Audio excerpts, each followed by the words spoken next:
संसाराची अंगी अवधी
Hare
योगीच व्यसने आम्ही या कीर्तने शुद्ध झालो.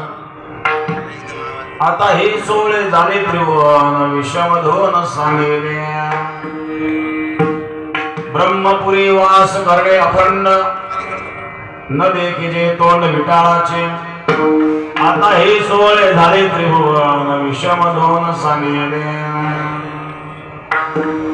तुका म्हणे आम्हा एकांताचा वास ब्रह्मे ब्रह्मरस सेव सदा. आता हे सोळे झाले त्रिभुवन विश्वमधून सांगिले. परंग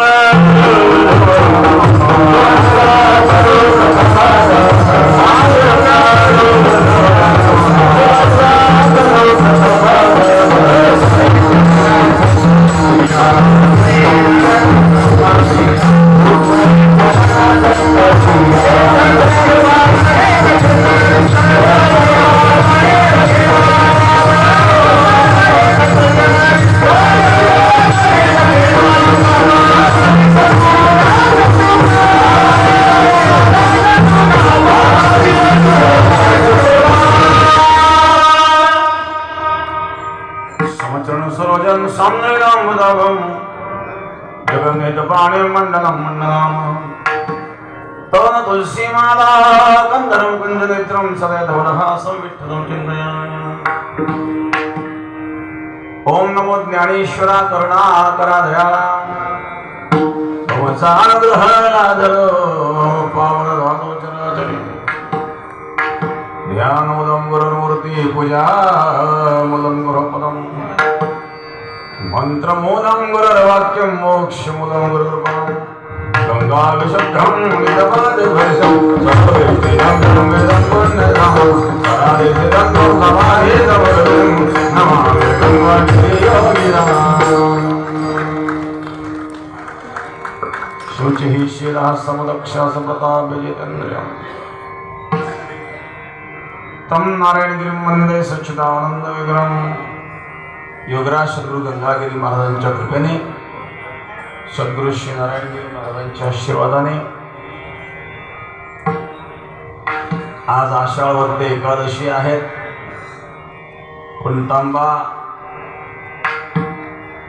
कुंटांब्याची यात्रा आहे. त्या निमित्ताने असणारा योग उपस्थित सर्व संत महंत महाराज मंडळी, जे माननीय आमदार आशुतोष दादा या ठिकाणी उपस्थित झालेले आहेत, त्यांनाही मी धन्यवाद देईल.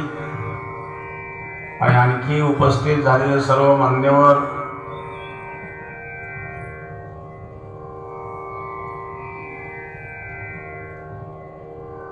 ग्रामस्थ कुंटांबेकरांचे धन्यवाद.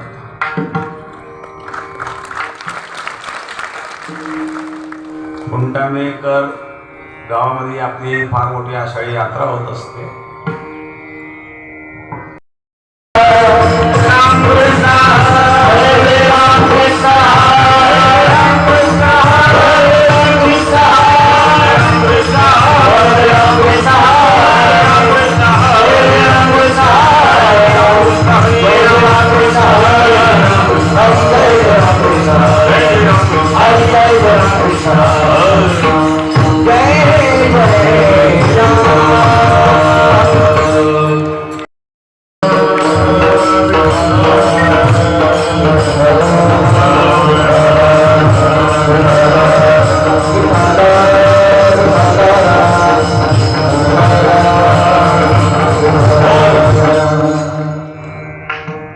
संसाराचे अंगी अवघीच व्यसने आम्ही या कीर्तने शुद्ध झालो.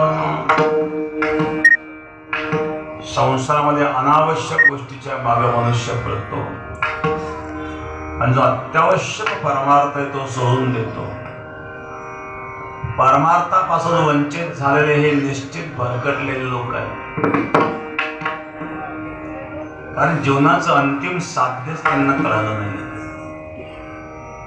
खूप पळपळ करतो, लक्षात येत झाला, कोट्याधीश झाला, अब्जाधीश झाला, पुढं काय? याला अंत नाही आहे महाराज. हे सुखाचा मार्ग नाही. दीन कहे धनवान सुखी, धनवान कहे सुख राज को भारी। गरीबाला वाटतं धनवान सुखी, धनवाला वाटतं राजा सुखी, राजा कहे महाराज सुखी, महाराज कहे सुख इंद्र को भारी, इंद्र कहे चतुरान को सुख, ब्रह्म कहे सुख विष्णु को भारी। तुलसीदास विचार कहे हरे भजन बिन सब जीव दुखारी। या दुःखातून मुक्त होण्याचं साधन एकच आहे, भगवंताचं वचन। आम्ही या कीर्तने शुद्ध झालो। संसारामध्ये अनेक अनावश्यक गोष्टी मनुष्य जीवनामध्ये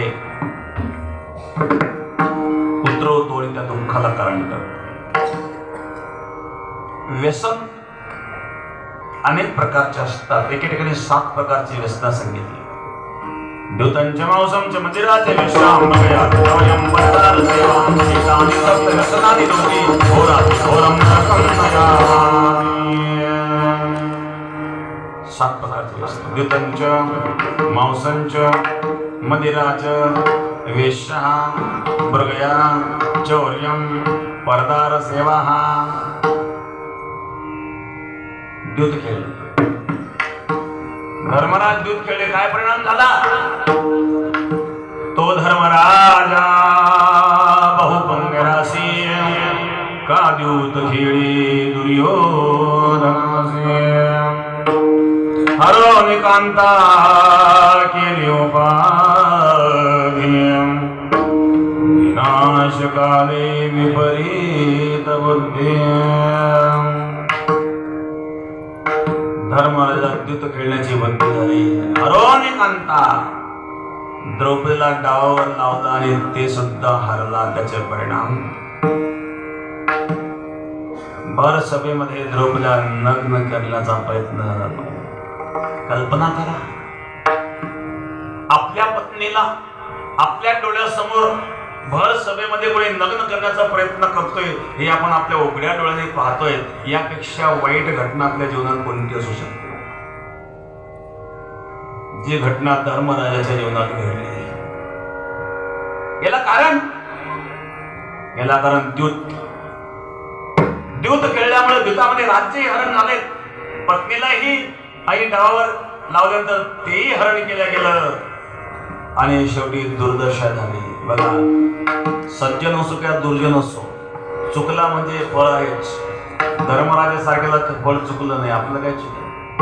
मग आपण समजून आम्ही भजन करून कसंही वागलं तरी चालेल।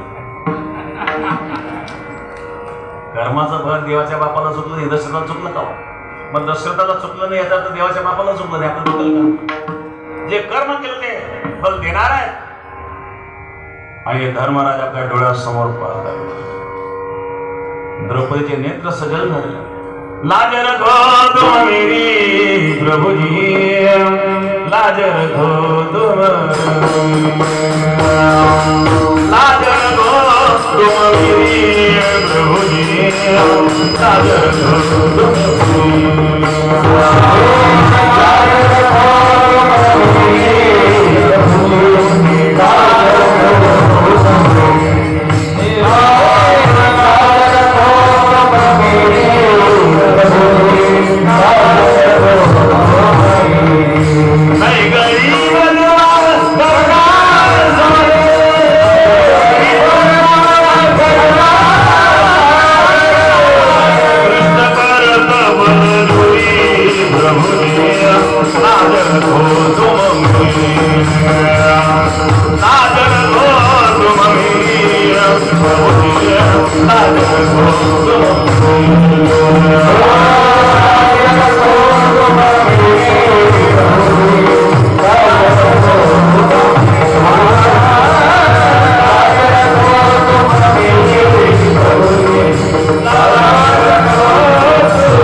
धावत्वा घातले चंद्रास. हे कशाचे परिणाम आहेत? धर्मराज द्यूत खेळले. द्यूतंच मांसंच मांस भक्षण करणे हा मनुष्याचा आहार नाही आहे. हा शिजवून खातो म्हणून पचतं. कच्चं खातो. मांसाहारी प्राणी का शिजवून खातात का? निसर्गामध्ये मांसाहारी आणि शाकाहारी प्राण्यांचं जे वर्गीकरण आहे बघा, लक्षात येत तुमच्या. वाघ, सिंह, कुत्रा, मांजर हे मांसाहारी प्राणी. मांसाहारी प्राणी जिभेने पाणी पितात. शाकाहारी प्राणी ओठाने पाणी पितात. माणूस जिभेने पितो का ओठाने? मांजरासारखा, कुत्र्यासारखा पितो का? ओठानेच पितो ना. गाढवासारखा, गाईसारखा. गाढव सुद्धा ओठाने पाणी पितो. गाढव मांस खात नसतं. ओठाने पाणी पिणारा हा शाकाहारी असतो. जिभेने पाणी पिणारा मांसाहारी असतो. मांसाहारी प्राण्याचे 2 दात असतात, सुळे मोठे दात असतात. शाकाहारी प्राण्याचे सपाट दात असतात. माणसाला सुळे दात आहेत का सपाट दात आहे? हो, सपाटच आहे ना. मांसाहारी प्राण्याचा जन्म जेव्हा होतो ना, जन्मात त्याचे डोळे बंद असतात, काही दिवसानंतर उघडतात. कुत्रीची पिलं पहा, मांजरीची पिलं पहा, जन्मल्याबरोबर त्याचे डोळे उघडे नसतात, काही दिवसानंतर उघडतात. वाघाचे असेल, सिंहाचे असेल. आणि शाकाहारी प्राण्याचे मात्र जन्मताच डोळे उघडत असतात. माणसाचे जन्मता उघडे असतात का काही दिवसानंतर उघडतात? तुमच्याकडे कसं काय? जन्मताच उघडे असतात ना. गाईचे, बैलाचे, हरणाचे डोळे जन्मताच उघडे असतात. मांसाहारी प्राण्याचं जे मोठं हातळ असतं ना, अंतररचना सांगतो, हे जास्तीत जास्त 8 ते 9 फूट लांबीचं असतं. आणि शाकाहारी प्राण्याचं मोठं हातळ हे जवळजवळ 30 ते 35 फूट लांबीचं असतं. शरीराची अंतररचना सुद्धा वेगळी आहे. बाह्य रचना वेगळी आहे. आणखी एक तुम्हाला वैशिष्ट्य सांगतो. शाकाहारी प्राण्याला घाम येतो, मांसाहारी प्राण्याला घाम येत नाही.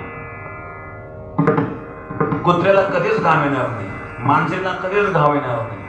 पण घोड्याला, बैलाला घाम येतो. माणसाला येतो का नाही? घाम येणारा प्राणी सुद्धा शास्त्रीय दृष्टिकोनातून शाकाहारी वर्गातच बसतो. असे अनेक लक्षणं जर पाहिले तर मनुष्य शाकाहारी या वर्गामध्ये येतो.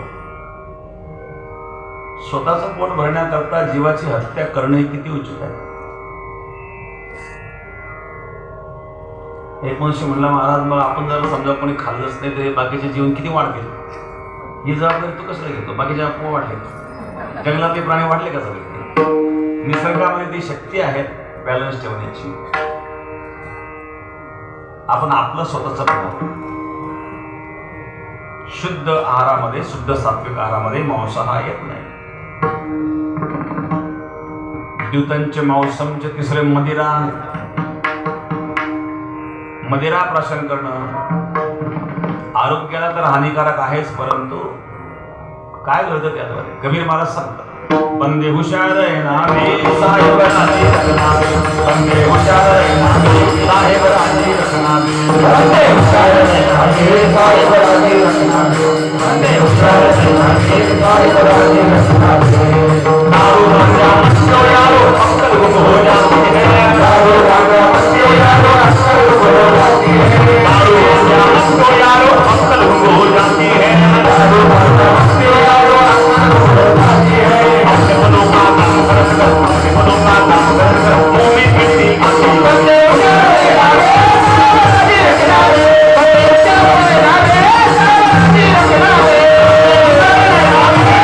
राजी रखनावे, बंदे हुशार नामे राजी रखनावे,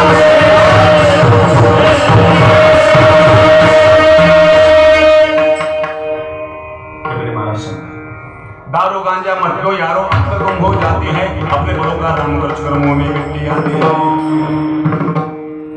अपने पलों का दाम खर्च कर मुंह में मिट्टी आती है. सावधान. द्यूतंच मांसंच मदिरा. वेश्या वेश्यागमन.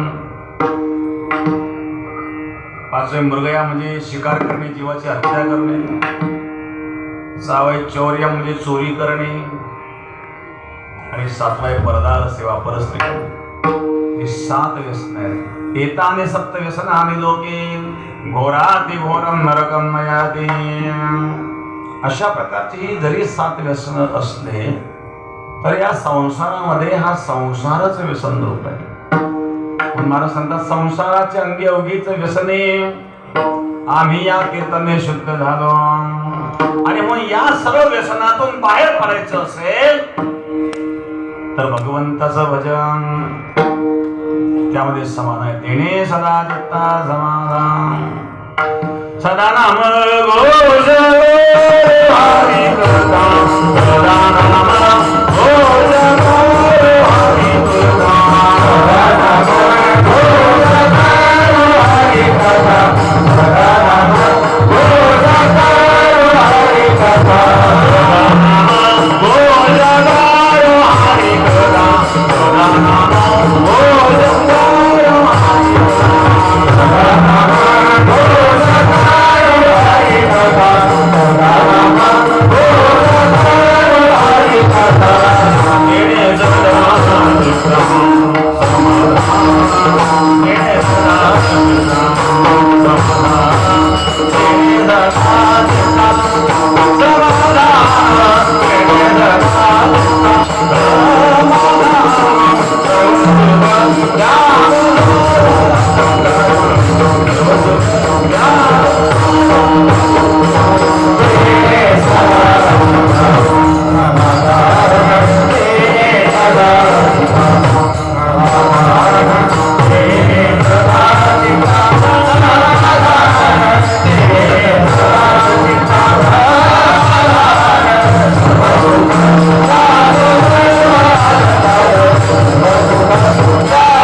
सर्व सुखल्यालो सर्व अलंकार आनंद निर्भर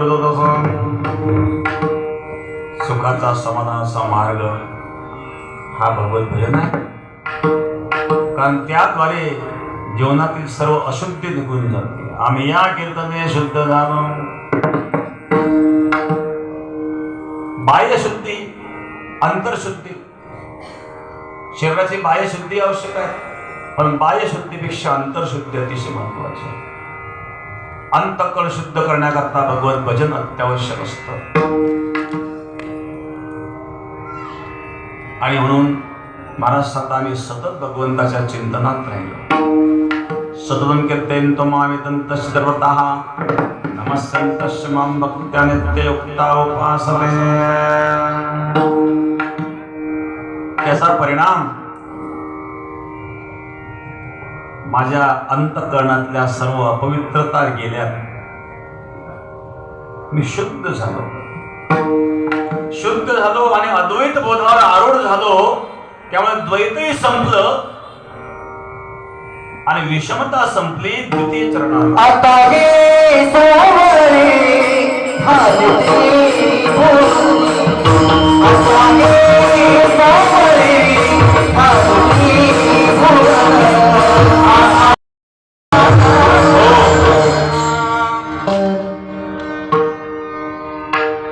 योगराज सद्गुरु गंगागिरी महाराजांपासून आणि ही परंपरा चालत आलेली आहे की पुणतांबा तीर्थक्षेत्र आहे. पुणतांबा पुण्यस्तंभ, पुणतांबा पुण्यस्तंभ या शब्दाचा अपरोध झाला. पुणतांबा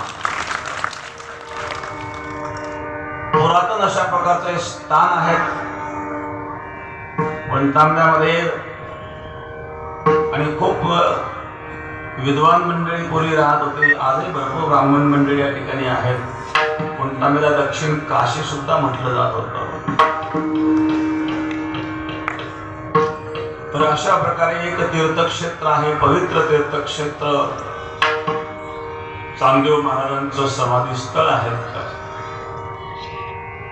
या ठिकाणी कार्तिक स्वामींचं एकमेव मंदिर आहे. हे कार्तिक पौर्णिमेला सर्वांकरता खुलं असतं. हे पुरातन मंदिर आहे कार्तिक स्वामींचं. गंगा गोदावरी मातेचा तीर आहे. गोदावरी, गो म्हणजे ज्ञान, दा म्हणजे देणे. ज्ञानेश्वर महाराज वर्णन करतात, ज्ञान गोदावरीचे तीर, ज्ञान गोदावरीचे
स्नान केले पांचाळेश्वरी ज्ञानदेवाचे अंतरी दत्तात्रय योगिया. ज्ञान गोदावरीचे ते. गोदावरी, गो म्हणजे ज्ञान, दा म्हणजे देणे, ज्ञान दान करणारे गोदावरी. या गोदावरीच्या पवित्र तीरी पुण्यस्तंभ पुण्यतांबा संत चांगदेव महाराज त्यांचं समाधी स्थल आहे. आज एकादशी आहे. तशी एकादशीची यात्रा जी भरते ही गंगागिरी महाराजांनी सुरू केलेली यात्रा. कारण चांगदेव महाराजांची खरी यात्रा तशी शिवरात्रीला असते. परंतु एकादशी जी आषाढी एकादशीची यात्रा भरते ही गंगागिरी महाराजांचा सप्ताह इथं जाहीर होतो. गंगागिरी महाराज सप्ताह जाहीर करीत असत आणि तेव्हापासून ही चालत आलेली परंपरा आहे. आजही ती परंपरा चालू आहे. सप्ताह इथं जाहीर होत असत. कोणतं काय गाव माहिती नाही. गंगागिरी महाराजाची बुद्धी तिथं जाहीर होईल.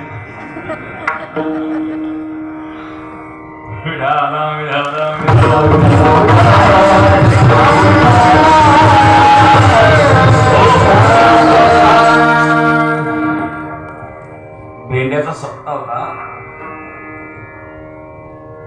ध्वजारोहणाचा कार्यक्रम होता. ध्वजारोहणामध्ये अनेकांची भाषणं झाली. काही नेते मंडळी पण होती.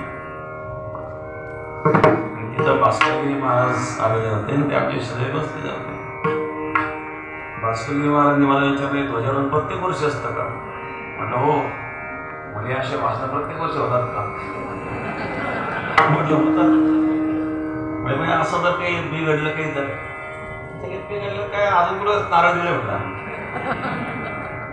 जरी मंडप का झाला असला तरी नारळ कुठे देऊ शकतो. जोपर्यंत नारळ दिले नाही तोपर्यंत अधिकृत नाही.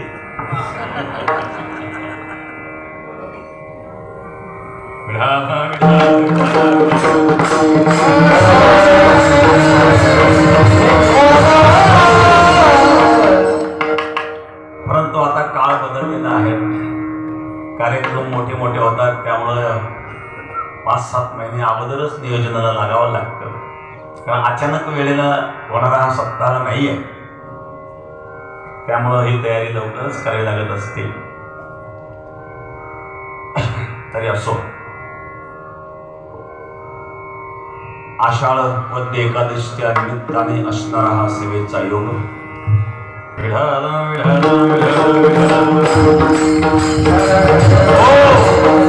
जगद्गुरु तुकोबारायांचा अभंग आहे.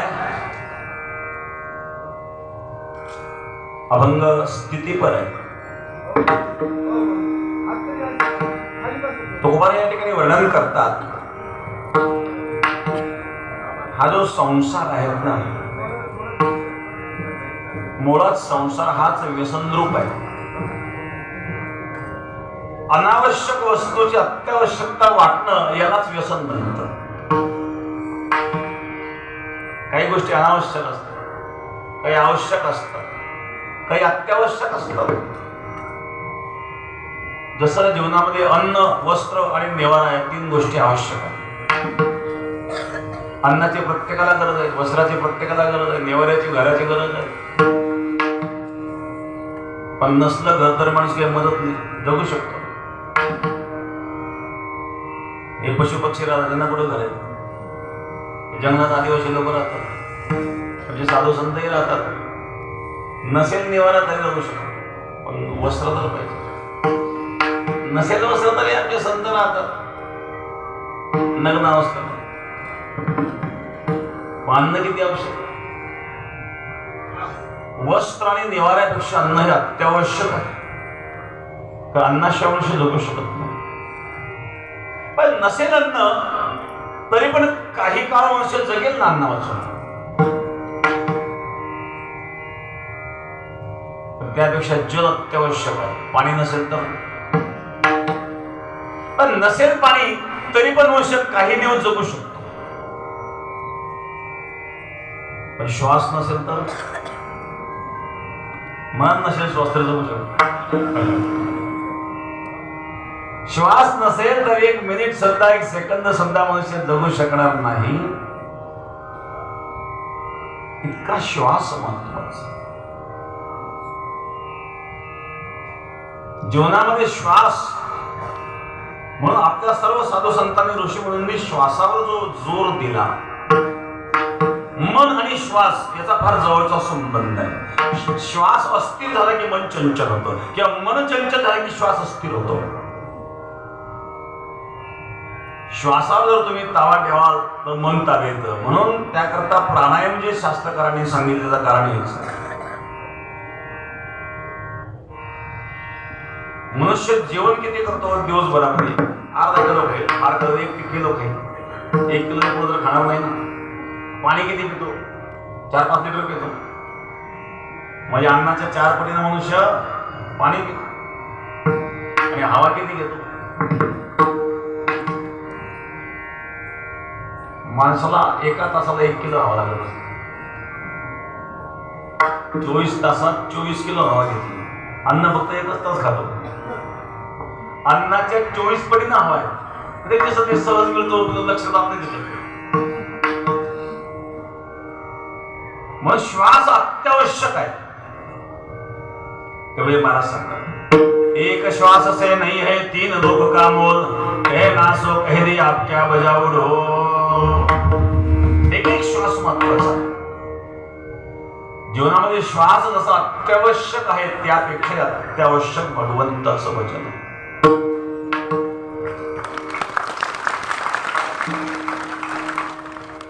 आणि म्हणून 24 तासामध्ये आपले जे श्वास होतात,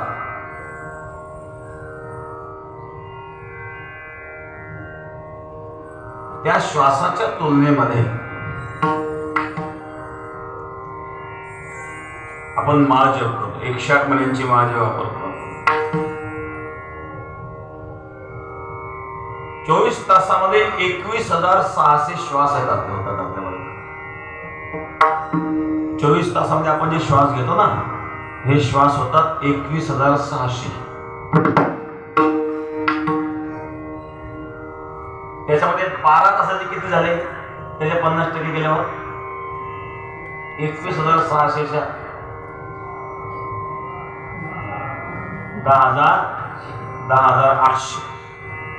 10,800 आकडा लिहा. 800चे पुढचे 2 टेंबो करून टाका. ते काय शिल्लक राहिलं? 108. म्हणून 108 महिन्याची माळ आपण जपतो. हा श्वासाचा हिशोब आहे. आपल्या श्वासाच्या तुलनेमध्ये तो जप झाला पाहिजे. आणि म्हणून 108 अंक जो आपण वापरला गेलेला आहे, तर त्या तुलनेमध्ये, त्या पटीमध्ये आपले श्वास असतात. मग 21,600 श्वास हे आपले 24 तासामध्ये होतात. आणि 24 तासामध्ये आपण 20 ते 25 किलो हवा घेत असतो, जे आपल्याला जाणवत नाही. जे पाण्याच्या 5 पटीने जास्त आहेत आणि अन्नाच्या 25 पटीने जास्त आहे. असा श्वास जीवनामध्ये एवढा महत्वाचा आहे. मग मी काय सांगितलं? अन्नापेक्षा जल अत्यावश्यक आहे, जलापेक्षा श्वास अत्यावश्यक आहे. काही गोष्टी आवश्यक आहेत, काही अत्यावश्यक आहेत, काही अनावश्यक आहेत. दारू पिणं अनावश्यक आहे, पण ते पिल्याशिवाय जमत नाही.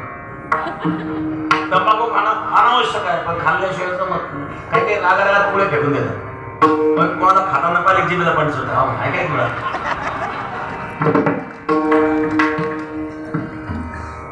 बिडी पिणारा बिडी सोडित नाही.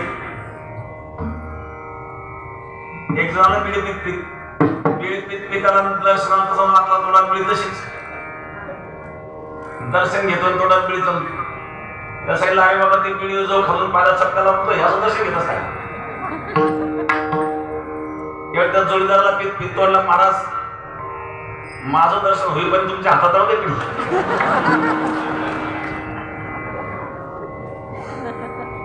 बिडी पिणारा बिडी सोडू शकत नाही, तंबाखू खाणार तंबाखू सोडू शकत नाही, दारू पिणार काय होतं मरेल पण सुटणार नाही.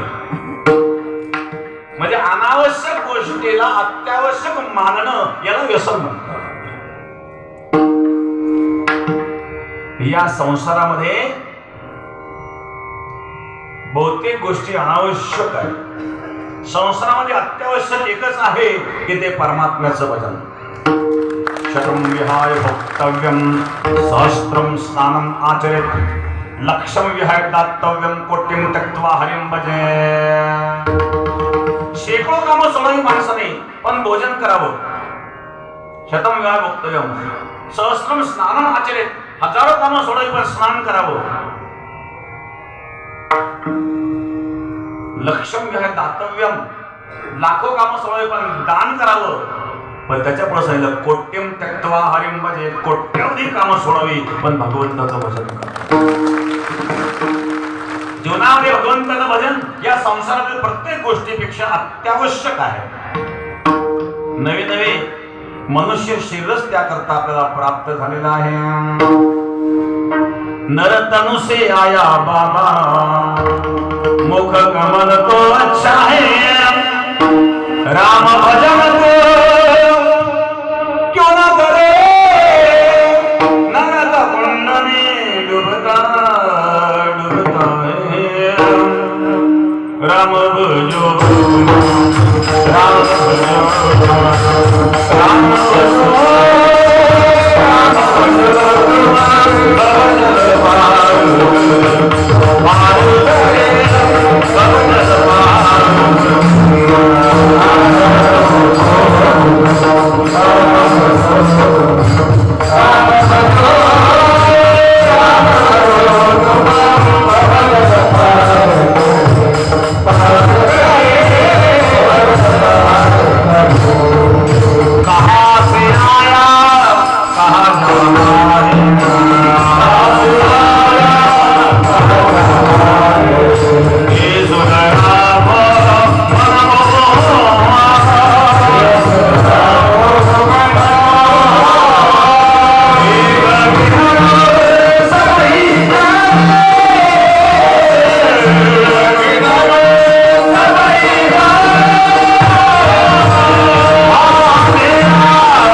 कहाँ से आया कहाँ जाना है ये सुधरा एक किलो सब ही अंधेरा पड़ेगा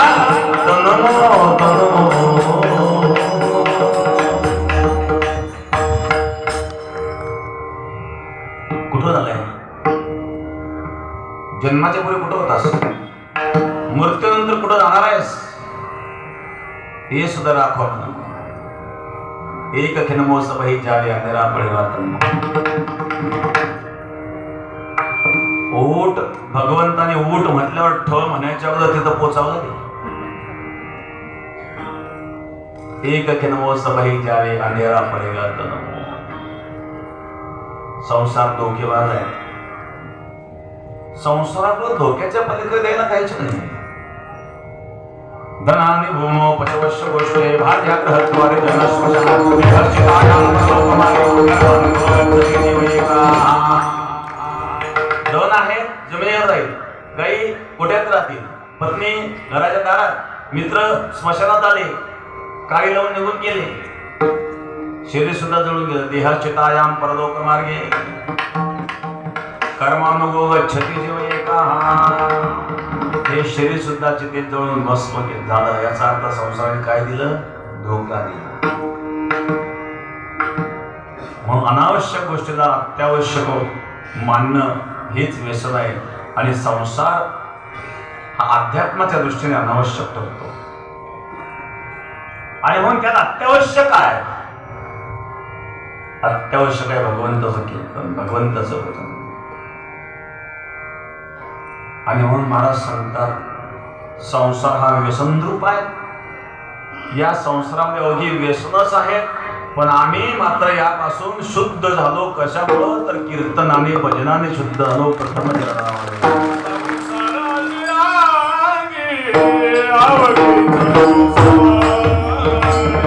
संसाराचे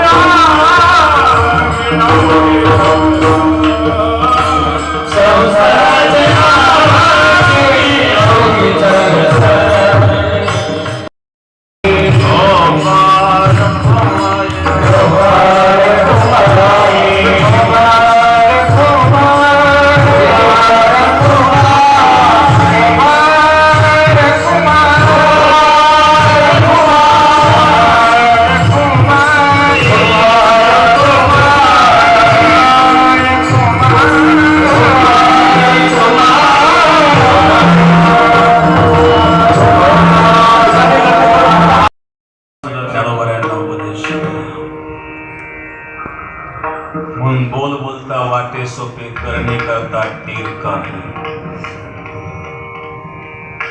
अर्जुना उडव अर्जुनाने धनुष्याला बाण लावला आणि कर्णाचा छेदछेद केला याला म्हणून ईश्वरापासून निर्माण होणार भय द्वितीयाद्वय भयम भवते जिथं द्वैत आहे तिथं भय आहे अद्वैत बोधावर आरूढ झाल्याच्या नंतर भगवतमय दृष्टी झाली आता हे सोळे झाले त्रिभुवन विषम धोन सांगेने विषमता संपली मी तू पण जाऊ दे दुरी एकची भोगळे पांघरू हरी मी तू पण गेला अहंकार गेला ममता गेली एकच राहिला फक्त परमात्मा आणि अशी अवस्था निर्माण होणं आणि अशा अवस्थेतून प्राप्त होणारा जो आनंद आहे त्याला ब्रह्मानंद म्हणतात असा हा ब्रह्मानंद मद विक्षेप आवरणाने सर्व दोष गेल्याच्या नंतर चित्त शुद्ध झाल्याच्या नंतर भगवंताच्या भजनातून प्राप्त होतो म्हणून जे संत रात्रंदिवस भगवंताच्या भजनात राहतात त्या परमात्म्याच्या चिंतनात आनंद आहे तो आनंद असा आहे त्या आनंदाला परम अशा प्रकारचा आनंद म्हणतात की ज्याच्या पलीकडे कुठले आनंद असू शकत नाही आजी आनंदो रे की परमानंदो आजी आनंदो रे की परमानंदो आजी आनंदो रे की परमानंदो आजी आनंदो रे की परमानंदो दया जो तेरे तेरे हंसे गो गोविंदो रे दया जो तेरे तेरे हंसे गो गोविंदो रे दया जो तेरे तेरे हंसे गो गोविंदो रे दया जो तेरे तेरे हंसे गो गोविंदो रे दया जो तेरे तेरे हंसे गो गोविंदो रे दया जो तेरे तेरे हंसे गो दया जो तेरे तेरे हंसे गो दया जो तेरे तेरे हंसे गो गोविंदो रे आज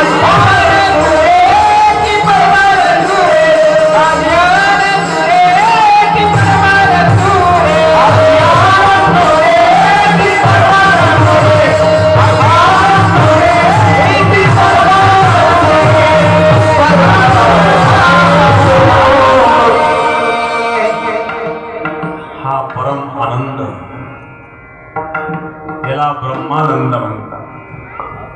महाराज सांगतात अशा या ब्रह्मानंदामध्ये ब्रह्मपुरी वास अखंड आम्ही करू आणि त्या ठिकाणी द्वैताचं विटाळ आम्ही आमच्या डोळ्यांनी पाहणार नाही तर ते चरणामध्ये ब्रह्मपुरी वास करणे अखंड ब्रह्मपुरी वास करणे अखंड ब्रह्मपुरी वास करणे अखंड ब्रह्मपुरी वास करणे अखंड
संसाराच्या अंगी अवघीच व्यसने आम्ही या कीर्तने शुद्ध.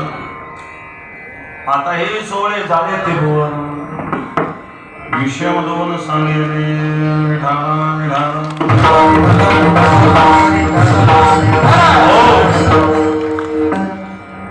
या ठिकाणी माननीय आमदार अशोकदादा काळे आपल्या कार्यक्रमाला उपस्थित आहेत.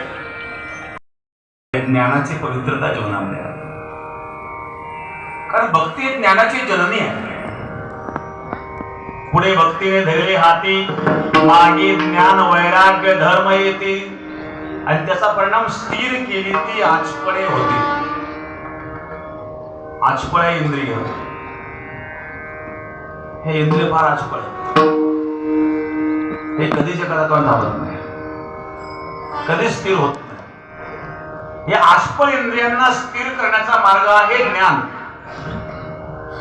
आणि ज्ञानाची जननी आहे भक्ती. ज्ञान वैराग्य भक्तीचे पुत्र आहे. म्हणून पुढे भक्तीने धरले हाती मागे ज्ञान वैराग्य धर्म येते. भक्ती ज्ञान वैराग्याचा समुच्चय समन्वय झाल्याच्या नंतर आचपळ इंद्रिय स्थिर होता आणि आचपळ इंद्रिय स्थिर झाल्याच्या नंतर अंतःकरणातला अपवित्रपणा जातो आणि त्याचा परिणाम आम्ही या कीर्तने शुद्ध झालो. शुद्ध मग शुद्ध झाल्यानंतर काय झालं? आता हे सोहळे झाले त्रिभुवन. दृष्टी बदलली ना, दृष्टी बदलली म्हणजे जगामध्ये आता दुःख राहिलं नाही. हे सर्व जग आनंदमय दिसतंय. जोपर्यंत दृष्टीमध्ये दोष होता तोपर्यंत जगामध्ये दोष दिसत होता. कामिनी दयाच्या जाहरी नेत्रासी तो देखे चंद्रासी पीतवर्ण. कावीळ झालेल्या माणसाला पांढऱ्या वस्तू पिवळ्या दिसतात. वस्तू पिवळ्या नाही पण पिवळ्या दिसतात, तो दृष्टीचा दोष आहे. जोपर्यंत आपल्या दृष्टीमध्ये विकृती आहे, विकार आहे, तोपर्यंत जगत विकृत दिसत. आता विषमता संपली, अद्वैत बोधावर आरूढ झाल्याच्या नंतर दुःखामध्ये दुःख देण्याचं सामर्थ्य शिल्लक राहत नाही. प्रल्हादाला जेव्हा हिरण्यकश्यपूने विचारलं, प्रल्हादा तुला मारण्याकरता आम्ही एवढे प्रयत्न केले, तू का मेला नाहीत बरे? प्रल्हादाने हिरण्यकश्यपूला सांगितलं, पिताजी तुम्ही मला मारण्याकरता जे जे काही प्रयत्न केले तरी तुम्ही असफल झाल्याचं कारण सांगतो. तुम्ही मला अग्नीत जाऊन मारण्याचा प्रयत्न केला, तुम्ही मला पाण्यात बुडून मारण्याचा प्रयत्न केला, तुम्ही मला हत्तीच्या पायाखाली धरून मारण्याचा प्रयत्न केला, तुम्ही मला सर्प ढसून मारण्याचा प्रयत्न केला, पण त्याचा माझा परिणाम का झाला नाही सांगू? तुम्ही मला पाण्यात जाऊन मारण्याचा प्रयत्न केला, कारण मला जलामध्ये भगवान दिसतो, जलयती विष्णू. तुम्ही मला सर्प ढसून मारण्याचा प्रयत्न केला, मला त्या सर्पात भगवान दिसतो, भुजंगयती विष्णू. तुम्ही मला हत्तीच्या पायाखाली धरून मारण्याचा प्रयत्न केला, हत्तीमध्ये मला भगवान दिसतो, गजेंद्रयती विष्णू. विष्णुविनाम दैत्यगण अस्ति नास्ति हे दैत्येंद्रा, तो विष्णू तुझ्यातही आहे, तो माझ्यातही आहे, तो सर्व व्यापक आहे. हे ज्ञान मला झालेलं आहे आणि हे ज्ञान झाल्याच्या नंतर सारं जग पवित्र होत असतं. पिताजी तुम्ही मला पाण्यात बुडून मारण्याचा प्रयत्न केला, पण त्या पाण्यात मला माझा भगवान दिसतो. माझा भगवान जर जलरूपाने माझ्या समोर आला तर मला बुडवेल का? माझा भगवान जर अग्निरूपाने माझ्या समोर आला तर मला जाळेल का? माझा भगवान जर सर्प रूपाने माझ्या समोर आला तर मला घसेल का? माझा भगवान जर हत्ती रूपाने माझ्या समोर आला तर मला तुडवेल का? हे समजते श्री वासुदेव, ऐसा प्रतिती रसाचा उतला भाव, म्हणून भक्ता माझी राव ज्ञानिया तोची. समजते श्री वासुदेव, ऐसा प्रतिती रसाचा उतला भाव, अशी प्रतिती ज्याला मन हे ढाले, मन हे ढाले.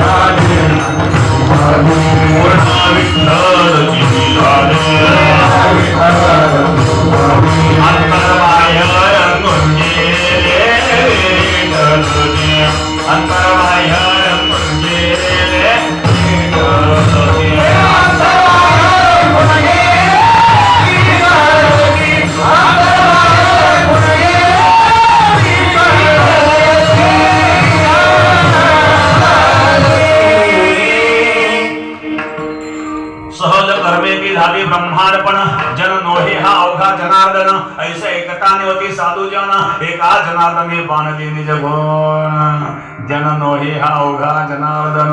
आता मला जगत दिसत नाही मग काय दिसतंय अवघा जनार्दन. अशा प्रकारची अवस्था वासुदेव सर्वम इति महात्मा सुदर्शनः ही अवस्था निर्माण झाल्याच्या नंतर विषमता संपले अद्वैत बोधावर आरोध द्वैत शिल्लक राहिलं नाही. जिथं द्वैत आहे तिथं भय आहे. द्वितीयाद्वय भयम भवती दुजे जव जव घडे तव तव संसार भय जोडे. जिथं द्वैत आहे तिथं भय आहे. मी वेगळा आणि माझ्यापासून कोणीतरी वेगळा आहे तो भयाचा कारण आहे. बघा एका जीवापासून निर्माण होणार भय एका जडापासून निर्माण होणार भय एका ईश्वरापासून निर्माण होणार भय. जीवापासून म्हणजे व्याघ्र सर्पाधिकापासून भर निर्माण होत. जडापासून रस्त्याने चालला एक डोंगर आहे कळाने सटलेले जड पडतो का काय अनुभव हे जडापासून निर्माण होणं भय. ईश्वरापासून केलेल्या कर्माचं फळ भोगावं लागणार आहे. मध्ये ईश्वरापासून निर्माण होणं भय. भयाच्या पाठीमागे द्वैत आहे. कौरव पांडव युद्ध चालू असताना भीष्माचार्य द्रोणाच्या रणांगणात पडले. त्यानंतर प्रधान सेनापती पद कर्णात कर्ण आणि अर्जुन युद्ध चालू आहे. दुर्दैवाने कर्णाचं रथचक्र रथाचं चाक जमिनीमध्ये दसलं गेलं. ते रथचक्र काढण्याकरता कर्णाने रथाच्या खाली उडी टाकली. तेवढ्यामध्ये अर्जुनाने धनुष्याला बाण लावला. कर्ण म्हणला अर्जुन मी युद्धाच्या तयारीत नसताना जर तुम्हाला मारशील तर हा अधर्म होईल. एखादा युद्धाच्या तयारीत नसताना त्याला मारणं हा अधर्म आहे किंवा एखादा रथाच्या खाली असताना रथावून त्याला मारणं हाही अधर्म आहे किंवा एखादा शरण आलेला असेल त्याला मारणं हा अधर्म आहे. अर्जुना तू धर्म जाणतोस आणि अधर्म काय करतोस. तेव्हा अर्जुना भगवंताला पाहिजे भगवानमध्ये एवढं इथं काय पोती चालू का धर्म अधर्म हे युद्ध तेव्हा भगवान कृष्णाने आले कर्णाला विचारलं कर्णा फार धर्माच्या गोष्टी बोलतोस तू. मी तुला विचारू का धर्म. जेव्हा तो दुःशासन दुर्योधन शकुनी एकमती झाला आठवतं दुःशासन दुर्योधन शकुनी आणि चौथा तू ही चांडाळ चौकडी. दुःशासन भर सभेमध्ये द्रौपदीचे वस्त्र उडीत होता आणि तो द्रौपदीला टोचून टोचून बोलत होता. कारण हा धर्म होता का. तेव्हा कोठे गेला होता राधा सुद्धा तुझा धर्म कुठे गेला धर्म तुझा. पांडवांना लाक्षागृहात जळून मारण्याचा प्रयत्न केला हा धर्म होता का. पांडवांचं राज्य हिरावून घेतलं 12 वर्ष वनवास भोगूनही त्यांचं राज्य त्यांना परत दिलं नाही हा धर्म होता का. अर्जुन पुत्र अभिमन्यू चक्रव्यूहामध्ये अडकल्यानंतर युद्धनीती सांगते एका महायुद्धाने दुसऱ्या महायुद्धाशी एकाने एकाचे युद्ध करावं. तुम्ही सर्वांनी एकत्रित येऊन त्या अभिमन्यूची हत्या केली हा धर्म होता का. धर्माच्या गोष्टी बोलायला फार सोप्या असतात. कर्णा तो जर धर्म नव्हता आता अर्जुनाचा बांधला लागतोय हा इथं धर्म अधर्म तो काय सुचलं.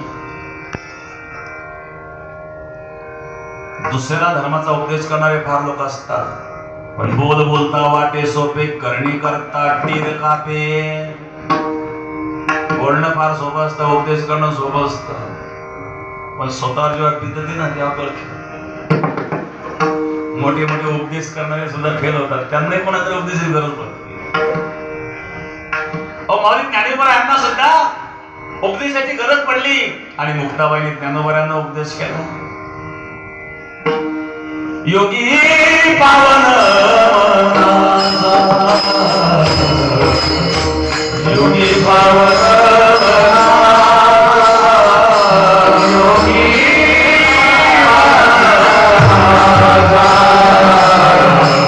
योगी पावन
पवित्र नाही ज्ञानेन सदस्यम पवित्र.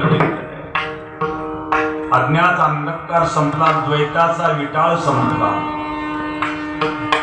आता ब्रह्मानंदामध्ये ब्रह्मपुरी वास करण्यात हा जो आनंद आहे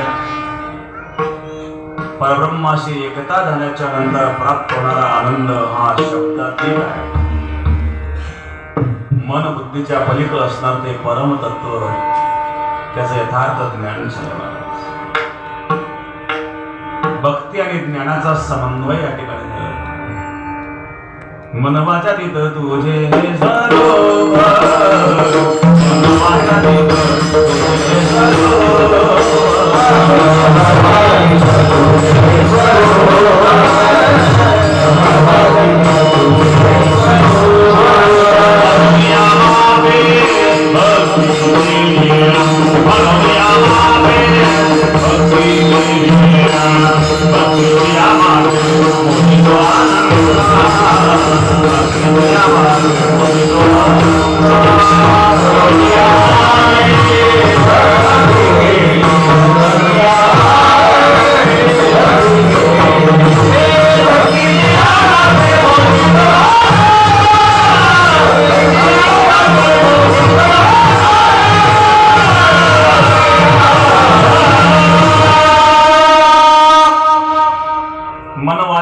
तुझे हे स्वरूप म्हणून मनाच्या वाचेच्या पलीकडे असणारं परम तत्व आणि भक्तीच्या मापी मोजित अनंता इतराने तत्वता न मोजावे. आणि भक्तीतून प्राप्त होणार प्रगट होणार ज्ञान आणि त्या ज्ञानातून प्रगट होणारा जो आनंद आहे तो ब्रह्मानंद. ब्रह्मपुरी वास करण्याखंड नदी खिजे तोंड विटाळाचे. आता या ठिकाणी द्वैताचा विटाळ संपला, द्वैत संपलं, अद्वैत बोधार आलो झाल्याचा आनंद भगवंताच्या भजनातून मला प्राप्त होता. किती वाजले तर 1:45 वाजले. अजून सप्ताह जाहीर व्हायचा आणि 177 सप्ताह आणि थोड्या दिवसातच होणार आहे.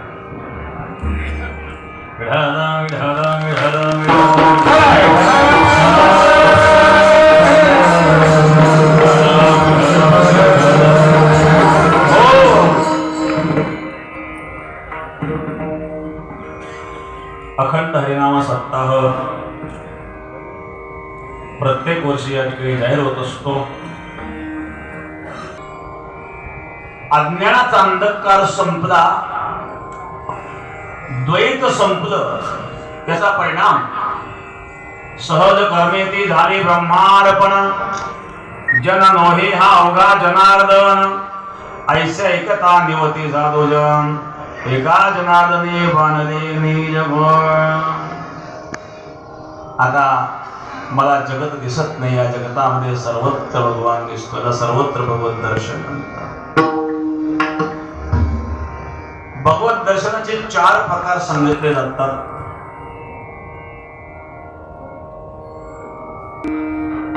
सिन्नर तालुक्याचे आमदार माननीय कोकाटे साहेब त्यांच्या कन्या श्रीमंतनी काही कोकाटे त्या मला तर ट्रॉफिक मध्ये अडकलेले आहेत, मंदिराजवळ आलेले आहेत. 5 मिनिटांमध्ये ते येतील, त्यानंतर आपण सप्ताह जाहीर करणार आहोत.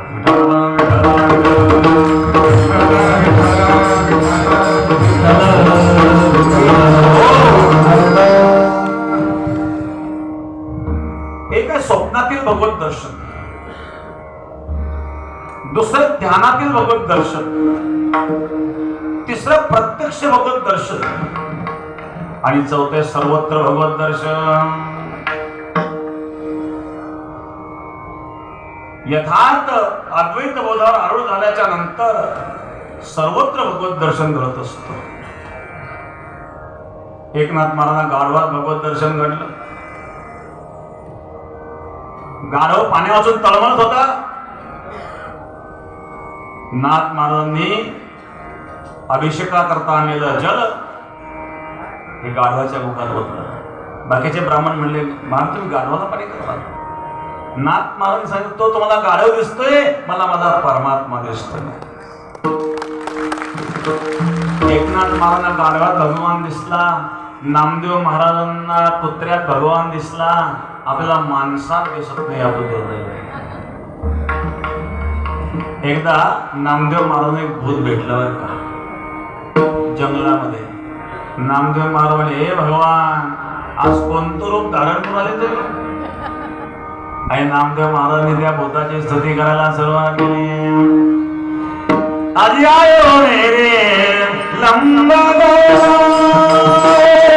आजी आयो मेरे लंबोदर, आजी आयो मेरे लंबोदर, आजी आयो मेरे लंबोदर, आजी आयो मेरे लंबोदर.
नामदेव महाराज त्या भूताची स्तुती केली आणि पेशाच्या जीवनमुक्त झालं महाराज.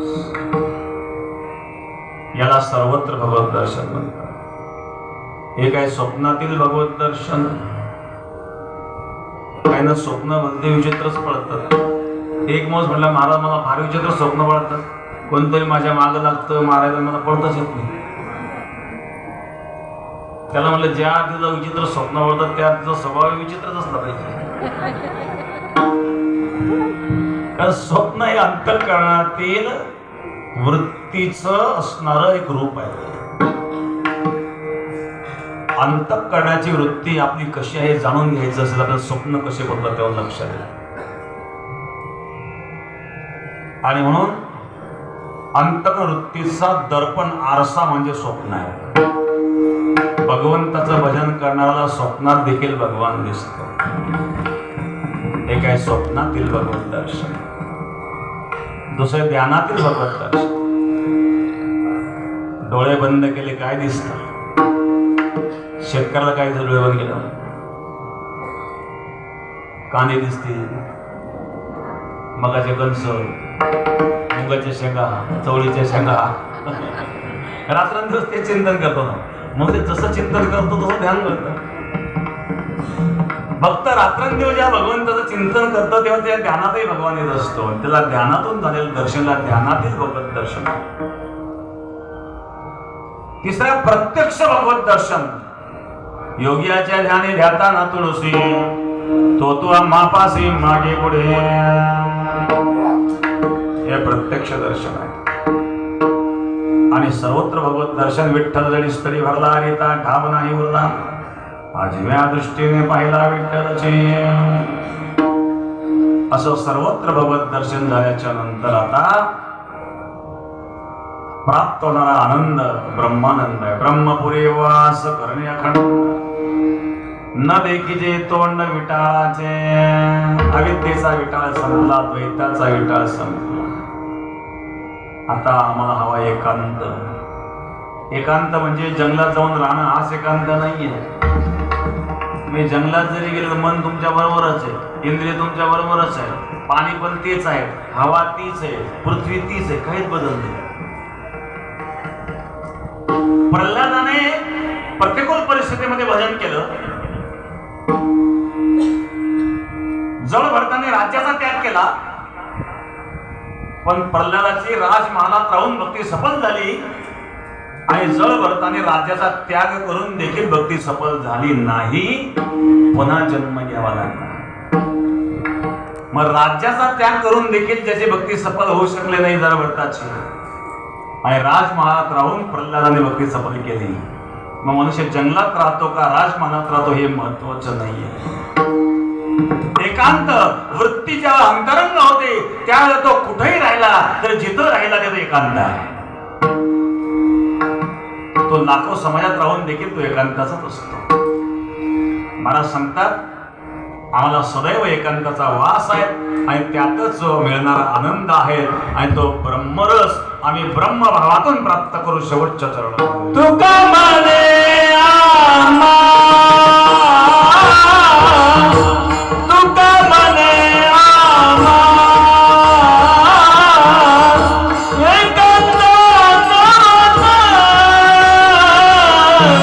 तुका माने आम्हा,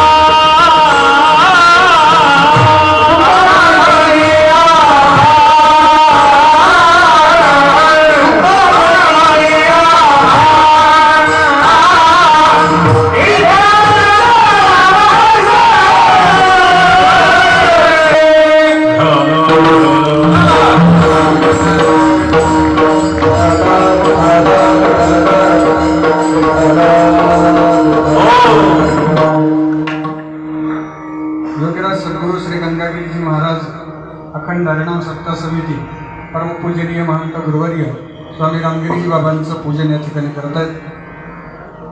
सप्ताह समितीतील सर्व सन्माननीय सदस्य योगीराज सद्गुरू गंगागिरी महाराजांचा असणारा 177 अखंड हरिनाम सप्ताह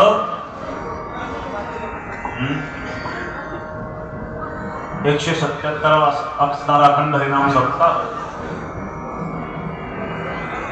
या वर्षीचा सप्ताह आहे सिन्नर तालुका. सिन्नर तालुक्यामध्ये पंचाळे शहा पंचाळे आणि परिसरातील आणि ग्रामस्थांच्या वतीने सप्ताह आहेत. या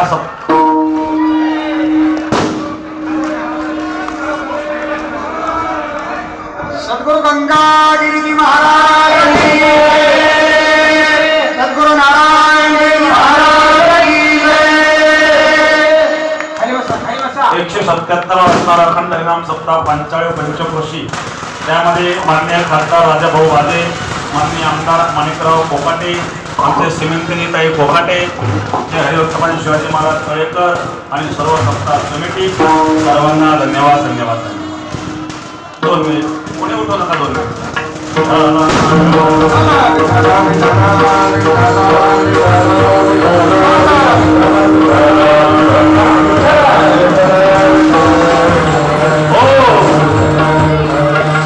सप्ताह समितीच्या वतीनं सप्ताह समितीच्या मार्गदर्शिका श्रीमंती कोकाटे आपलं मनोरंजन व्यक्त करतात. सर्वांनी खाली बसा, 2 मिनिटं बसा.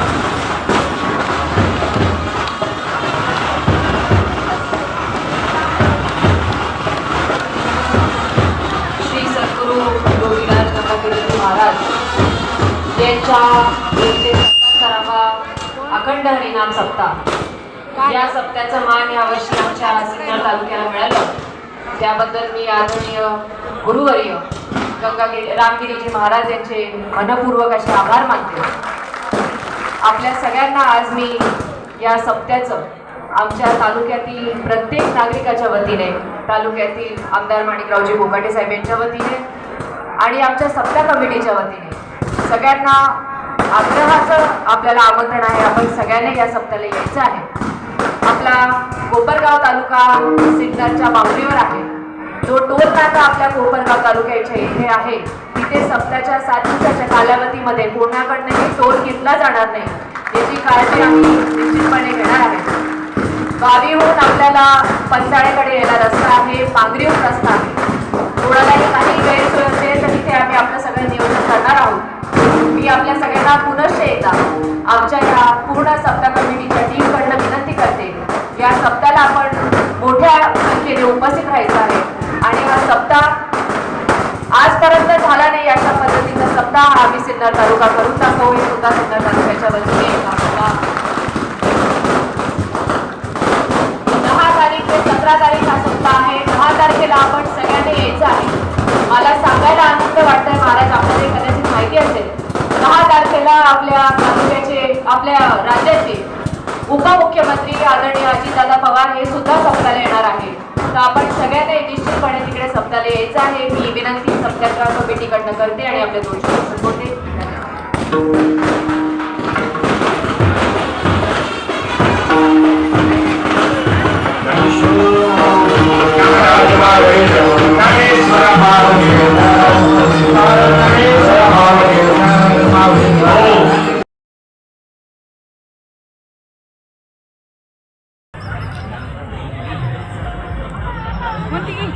पाय ना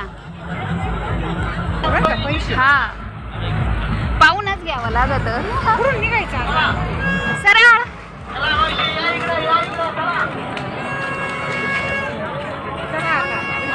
हा